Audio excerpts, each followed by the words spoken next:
get my 6. And for those who don't know what get my 6 means, that means look behind me. It's military terminology. Every day we have people asking that question. What does that mean, get my 6? Well, guys, welcome back to Homesteading Off the Grid and whatever the hell this channel's about.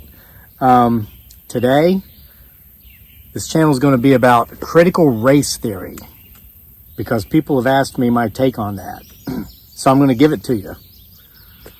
I know I usually don't talk about this kind of stuff on my channel. But hey, my wife and son were supposed to be back today after being in the Philippines for 2 months. But as you know, if you've been following the channel, my son tested positive for you know what. So they had to put the flight back for 3 weeks. So, you know, my forward thinking plan for the video to make today was me picking him up at the airport and hugging and crying and all these wonderful things. But that's going to be 3 weeks from now. So I was like, well, what am I going to talk about? You know, I mean, some quick updates first, because some people have been asking about, you know, when's the next Bigfoot Sasquatch movie coming out? I don't know. It might happen. We were in talks earlier in the spring about actually making a blanket monster movie, but those talks fell through. Certain television channel contacts me about every 6 months to, they want to have permission to put some of my footage from some of my videos where potentially, here's how it just got super quiet.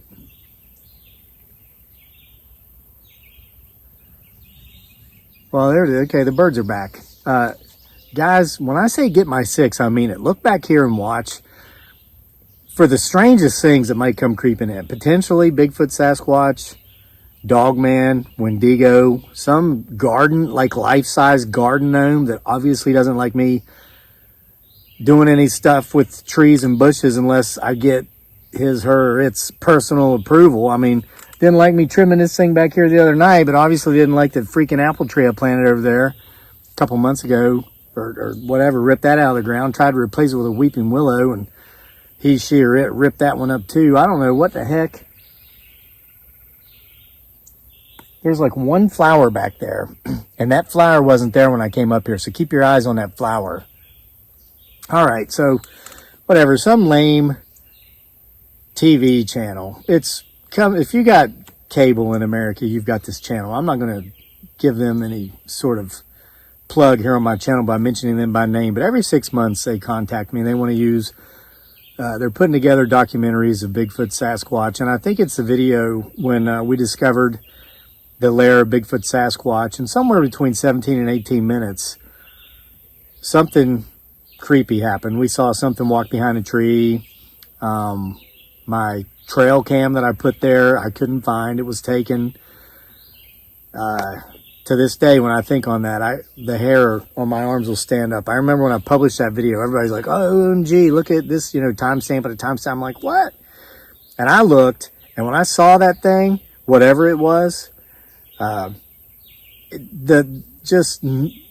knowing you were that close to that thing and not even knowing about it until some viewers pointed out to you, you know, several hours later after you've come home and you've uploaded the video and published it on YouTube. But they want to use that clip. And so I finally contacted them back and I said, tell me specifically which clip you want to use, how you intend to use it, and how much you intend to pay me for using my video footage. Well, man, you'd have thought I threw out the bathwater with their baby in it. They were like, you want paid? You want, what you want? Yeah, I want paid, MFers. Do you work for free? No, and I don't either anymore. For those of you who read the wonderful short story collection, October Nights, 31 Tales for the Halloween Season, you'll remember there's a story towards the end there called The Writer's Wife. Hey, brah, I've been through that work for free crap before. Back when I was in media, I had some of the biggest household names in lamestream media contact me while I was in the Philippines after I won a worldwide journalism award. We want you to be our Veterans Affairs correspondents. And I'm like, yes, yes, yes. Or correspondent, there's just one of me. Yes, yes, yes, yes. You know, insert household name here. Yes, yes, insert household name there. They're like, great, we want you to write this, want you to write that. get something to us by the end of the day. And then I remember, that here's the big question, because I was down and out in the Philippines, right? Trying to get me and my beautiful bride, Dearly, a.k.a. Giggly Girl, and our wonderful little son, Daniel, over to the U.S., So I was like, so how much do I get paid? And they were like, paid? You expect to get paid? Yeah. They said, look, everybody knows who I am. So just the fact that you're writing for me and my organization and my news outlet, and your name will be beside mine. You write books, don't you? And I'm like, yeah, I've written a few. They're like, all right, your books are going to just sell off the shelf because of your association with me now. And I believed it. And I did it. And I worked for free for these chumps. My books didn't fly off the shelves, man. No one cared. I was just some guy, writing for these chumps. Never got paid. While the work I was creating was generating tens of thousands of dollars per month for these chumps. So no, Mr. Guy representing the television channel that comes with every cable bundle in America. You don't get my footage for free. And yes, I do expect to get paid for it if you want to use it. It's funny when I ask that question, because they messaged me back and they're like, well, how much do you want to get paid? And I said, stop wasting my time. You are propositioning me. Come up with your proposition. Tell me which clip you want to use, how specifically you want to use it, and how much you intend to pay me for the use of my clip. Never heard back from them. Never heard back from them. See, they expect us to get, oh, well, yeah, they're going to put me on a TV channel. Bruh, I'm on YouTube, man. TV is obsolete. Who has cable anymore? And some vertically challenged individuals who live under bridges will often comment on videos of mine that they watch that obviously they don't like. They'll say, wow, I hope YouTube is paying you well for this. Yeah, they are. So if these chumps think I'm going to work for free for a second, they're wrong. All right. So that answers that question about when's the next movie coming out and, this whole TV thing going on here on the side. I don't work for free. All right. Critical race theory. Here's my take on it. Oh. Bigfoot Sasquatch Files Volume 11 is underway.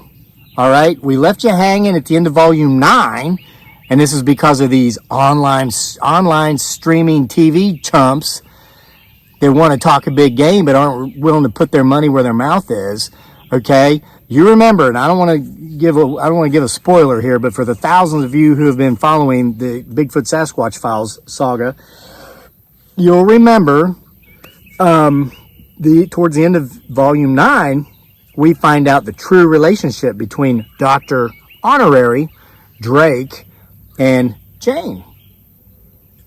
But then in Volume 10, it's like, how could you leave me hanging here, Crazy Lake? I wanted to know more about the relationship between Dr. Honorary Drake and Jane. And it's not even mentioned. You know why? Because some chump was talking about a made-for-streaming series original based upon my Bigfoot Sasquatch Files. And so we held off. They were trying to tell me how to dictate that relationship. And I said, you tell me how much you're going to pay me for this, and we'll speak about you having any sort of influence on my content creation.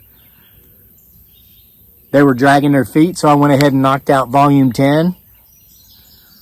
Never heard back from them. So guess what? Volume 11, consider it Episode 1 of Season 2. And listen, chumps, don't contact me unless you're talking dollar amounts in the original contact. I'm just putting that out there for you. And my viewers, my fans, my followers, my subscribers, it's not about money with me. It's not about money. I do what I love. Therefore, it feels like I've never worked a day in my life. I love to write. I love to create content on YouTube. But if these chumps think they're going to come along and take it and profit from it and not pay me, they got the wrong guy. Wrong guy, brah. If I want to work for free, I'll go into town and I'll volunteer with one of the many volunteer groups in there that are doing good things for people that need good things done for them. I'm going to just give you my hard-earned work. All right, so Story 1 in volume 11, it's already complete. We get a closer look at the relationship between Dr. Honorary Drake and Jane. If you have not read Bigfoot Sasquatch Files, get caught up. Get caught up. Go get volumes 1 through 10. They're available on Amazon. The link is in the description box below. Get caught up because 11's coming. And while you're on Amazon, get my new novel, The Lunatic. The Lunatic. And no, it's not autobiographical. You vertically challenged individuals who live under bridges. All right. So here's my take on critical race theory. I don't understand it. I've been researching it. Because I hear, you know, these people are saying this and these people are saying that. I read it, I tried to research it online and take out the opinionation of it, you know, not listening to Tucker Carlson's view on it and that Don Lemon or whoever. I just want the facts. Give me the facts of what it means or what it is and let me make up my own mind. You know what I mean? That's how I like to roll. I couldn't understand it. So here's my take on it. The last couple of days, I have been watching, like many of you watching this video, the U.S. Olympic trials out in Eugene, Oregon. And again, a shout out to Jesse that sent me the Bigfoot Sasquatch hunting permit from Oregon and some really neat stickers and a nice handmade card the other day. And let me tell you, big shout out here to our local hometown girl. Well, she's from Connecticut or Vermont, but she's from up in New England, but she goes to school here.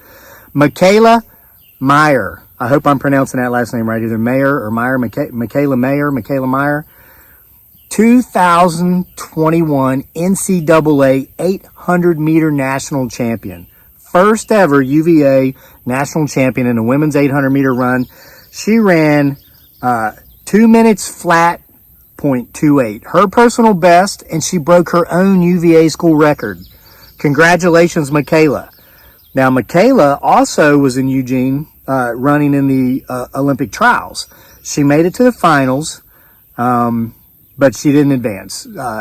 So she's done for now, but she's not done forever. She's still young. She very easily could be back in 4 years.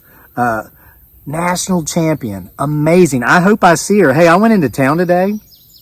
I did some grocery shopping, and it was 92 degrees. So I decided I would just go for a walk. You know, I was carrying my water bottle, but I had on, you know, shorts I could run in. I had on some running shoes, but I was like, it's just too hot to run. I parked where I park at several different places, but I walk around a turn, and here comes this college girl, 92 degrees, and she's just flat out getting it. And I'm like, man, if she can do it, so can I. So it wasn't Michaela. She's still in Eugene, I'm sure. But, so I went back to the truck, and I, you know, took off. I can't take my shirt off here. I'm too sexy for YouTube. The video will get demonetized. I can't afford that, man, because you got all these TV chumps trying to get me to work for free without paying me. I got to get paid over here, brah. So I can't take my shirt off. I got to keep it on. All right. But anyway, I ended up running just for 20 minutes. It was 92 degrees and I sweat like I was in a sauna. Then I walked for 20 minutes after that. It was great. But it would be so awesome if I could see Michaela someday when I'm down there walking around campus.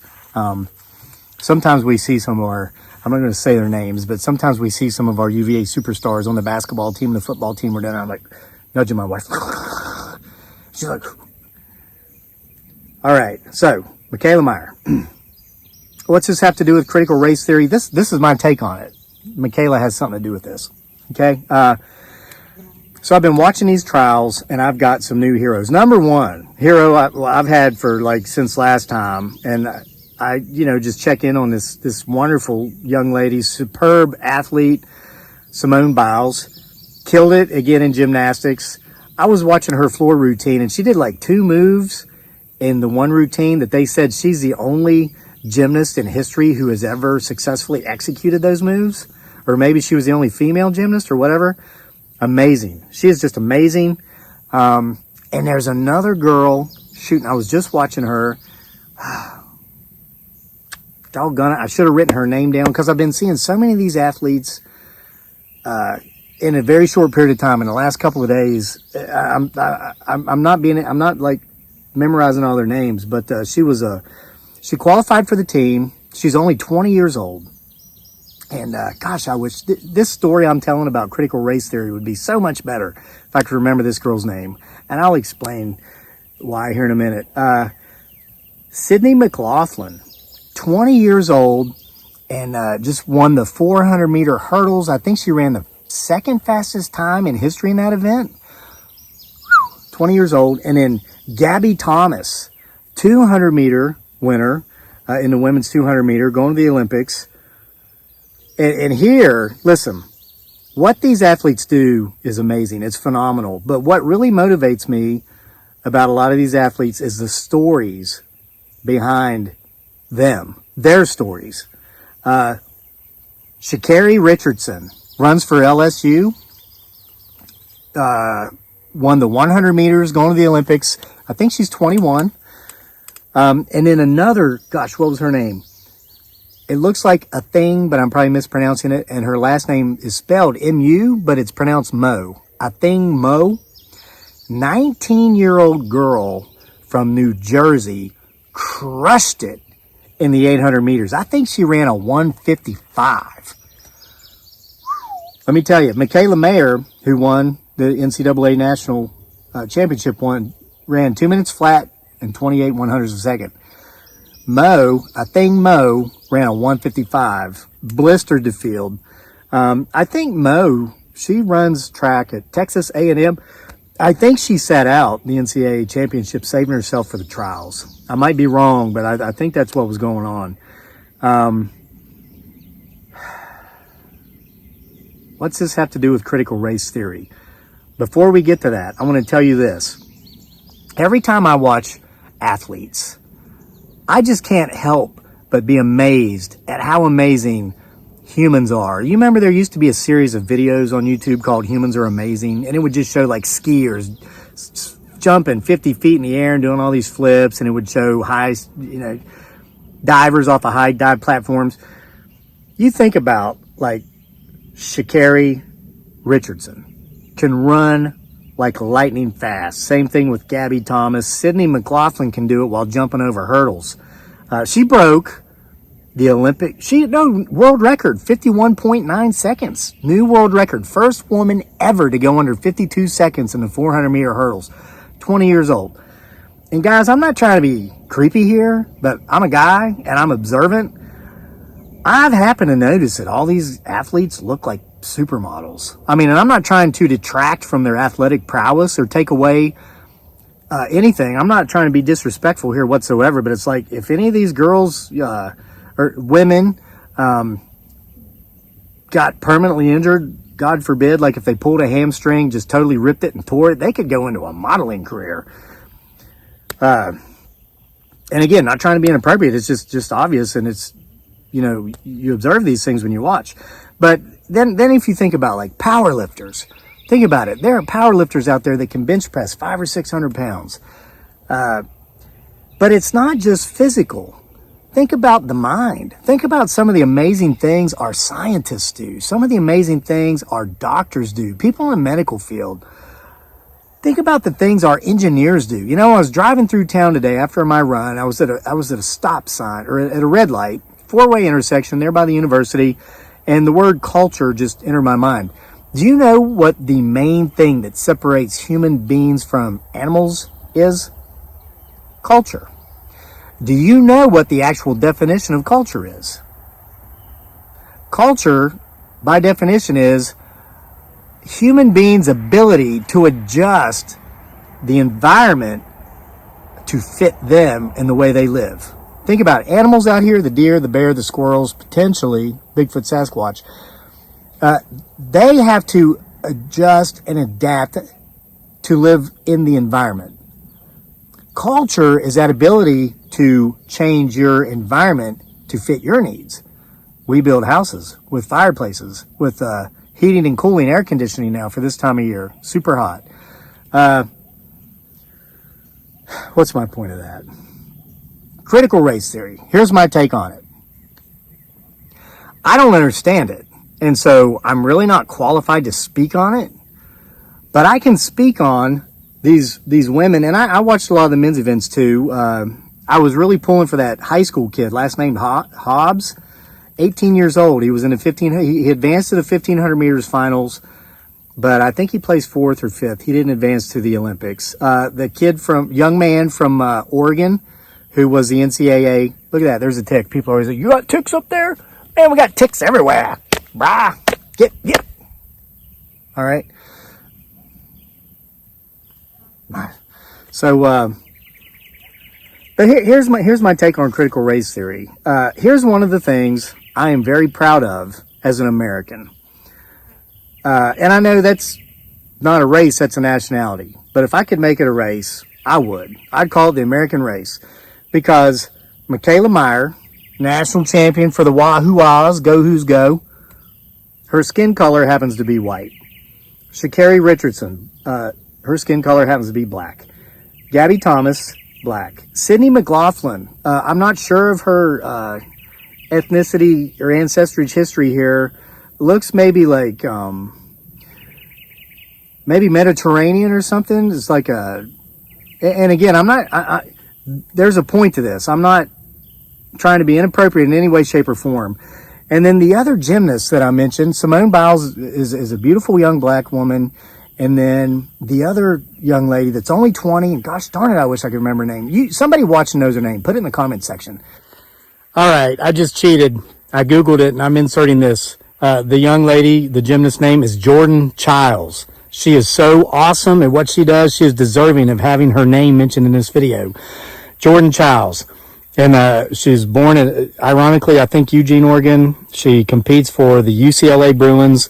And ironically, she's named after Michael Jordan. That's where her name came from. Jordan Childs. I saw her and I thought, well, she's beautiful and she's an amazing athlete. And then it showed her parents in the stands. And it looked like her mother is Latina and her father is black. And so she's biracial. She's a mix of her mother is Latina, her father's black. She's gorgeous. She came out 100% beautiful. So my take on critical race theory is this. Everybody representing us in Tokyo, everybody representing my town when I go into town and I see people walking down the street, we're all different shapes, sizes, colors, have different ethnical backgrounds, different, Mo, the 800-meter runner, the 19-year-old girl from New Jersey, her parents migrated here from Sudan. She was born, I think, the second year after her parents had moved here, born in America, raised in America.